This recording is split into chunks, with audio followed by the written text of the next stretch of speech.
అందరికీ నమస్కారం. ఈరోజు హైకోర్టు ఇచ్చిన తీర్పు ముఖ్యమంత్రి రేవంత్ రెడ్డికి మరియు రాష్ట్ర ప్రభుత్వానికి చెంపపెట్టు లాంటిది. నిజంగా చిత్తశుద్ధి ఉంటే 22 నెలలుగా బీసీలను మోసం చేస్తున్నటువంటి ముఖ్యమంత్రి రాజీనామా చేయాలని నేను డిమాండ్ చేస్తున్నాను. కామారెడ్డి డిక్లరేషన్ సాధ్యం కాదని తెలిసి కూడా డిక్లరేషన్ల పేరిట బీసీ ప్రజలను వంచిన చరిత్ర కాంగ్రెస్ పార్టీది. నిజంగా స్థానిక ఎన్నికలు నిర్వహించాలని కానీ చిత్తశుద్ధి కానీ నిర్వహించాలనే ఉద్దేశం కానీ ఈ రాష్ట్ర ప్రభుత్వానికి లేదని ఈరోజు తేటతెల్లమైపోయింది. ఏదో మేము చేస్తున్నామని బీసీల కోసం ఏదో సాధిస్తామని గొప్పలు చెప్పుకోవడం తప్ప నిజంగా చిత్తశుద్ధి లేని కాంగ్రెస్ పార్టీ ప్రభుత్వానికి బీసీ వర్గాలు సరైన గుణపాఠం చెప్తాయని నేను ఆశిస్తున్నాను. ఎందుకంటే ఒకసారి జీవో పేరిట, మరోసారి గవర్నర్ దగ్గర బిల్లు పెండింగ్లో ఉన్నదన్న పేరిట, మరోసారి ఆర్డినెన్స్ రూపం పేరిట, అలాగే మేము బిల్ చేసి గవర్నర్ ఆమోదం కోసం పంపినమని ఇలా రకరకాలుగా 22 నెలలుగా బీసీ వర్గాలను మోసం చేస్తూ వస్తున్న రేవంత్ రెడ్డి నిజంగా బీసీలకు బహిరంగ క్షమాపణ చెప్పు. ఎలాగో ఈ స్థానిక సంస్థలు చేస్తే మన ప్రభుత్వ వ్యతిరేకత బయటపడుతుంది, మనకు ఓట్లేయరు ప్రజలని గుర్తించిన రేవంత్ రెడ్డి ప్రతిపక్షాలపైకి ఇది నెట్టేయాలని నెపంతో చిందరవందరగా ఆ బిల్లును తీసుకొచ్చి దాని నోటిఫికేషన్ ఇచ్చి ఏదో బీసీల కోసం చేస్తున్నటువంటి ఆతృత తప్ప నిజంగా బీసీలకు రాజ్యాధికారం అందించాలి, వాళ్ళకి రిజర్వేషన్ అందించాలనే ఉద్దేశం ఈ కాంగ్రెస్ ప్రభుత్వానికి ఎప్పటికీ లేదు. ఇకపై మీరు బీసీలను చేసే మోసాన్ని ఖచ్చితంగా బీఆర్ఎస్ పార్టీ తరఫున మేము ఖండిస్తున్నాం.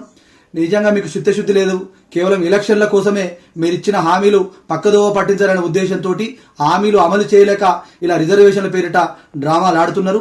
వాళ్ళు కోర్టుకు పోతారు, ఈ రిజర్వేషన్లు రద్దయితాయి, మనం పోరాటం చేసినట్టు నటిద్దామని అందరూ ఒక మంత్రి మండలి మొత్తం ఒక కొలాబరేషన్ అయి చేసినటువంటి పథకాన్ని ఈరోజు న్యాయస్థానం న్యాయాన్ని గౌరవిస్తూ ఈ తీర్పును మేము అందరం స్వాగతిస్తున్నాం.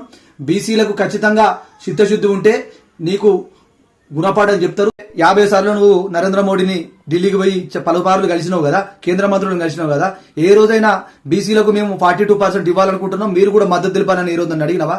జంతర్ మంతర్ దగ్గర ధర్నా చేసినట్టు చేసినావు కదా, మీ యొక్క నాయకుడు రాహుల్ గాంధీని తీసుకొచ్చి ఇక్కడ కామారెడ్డి డిక్లరేషన్ చెప్పినావు కదా, మీ దేశ ధర్నా కూడా మీ రాహుల్ గాంధీ రాలేదు. అంటే మీ బీసీల పట్ల కాంగ్రెస్ పార్టీకి ఉన్నటువంటి చిత్తశుద్ధి ఈరోజు కనిపిస్తుంది. మీరు చిందరవందరగా చేసినటువంటి గందరగోళ పరిస్థితులను ప్రజలందరూ గమనిస్తున్నారు. ములుగు జిల్లాలో జరిగిన రిజర్వేషన్ గురించి, రాష్ట్ర వ్యాప్తంగా జరిగినటువంటి రిజర్వేషన్ల గురించి ప్రజలందరూ చిత్తశుద్ధితో ఉన్నారు. బీసీ వర్గాలు ఖచ్చితంగా బీసీ వర్గాలకు న్యాయం జరగాలన్నదే మా అందరి ఉద్దేశం.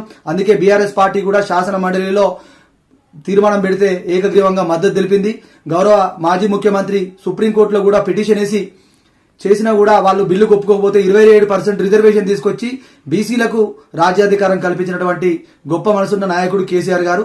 ఆ నాయకుడిని మేము ఎందుకు కోల్పోయినాం? ఆ నాయకుడు ఉంటే ఇప్పటికి మాకు రిజర్వేషన్లు కూడా 42% వచ్చే విధంగా ఆయన కృషి చేస్తూ ఏదో విధంగా మాకు న్యాయం చేశారని ఈ రోజు కేసీఆర్ గారు తలుచుకున్నారు. మీరు ఎన్నికల్లో హామీలను తప్పుదోవ పట్టించి కేవలం ఈ స్థానిక సంస్థల్లో బీసీల ఓట్లు కొల్లగొడదామనే ప్రయత్నాన్ని ప్రభుత్వం విరమించుకున్నది. ఖచ్చితంగా ఇది బుద్ధి చెప్పేటువంటి తీర్పు.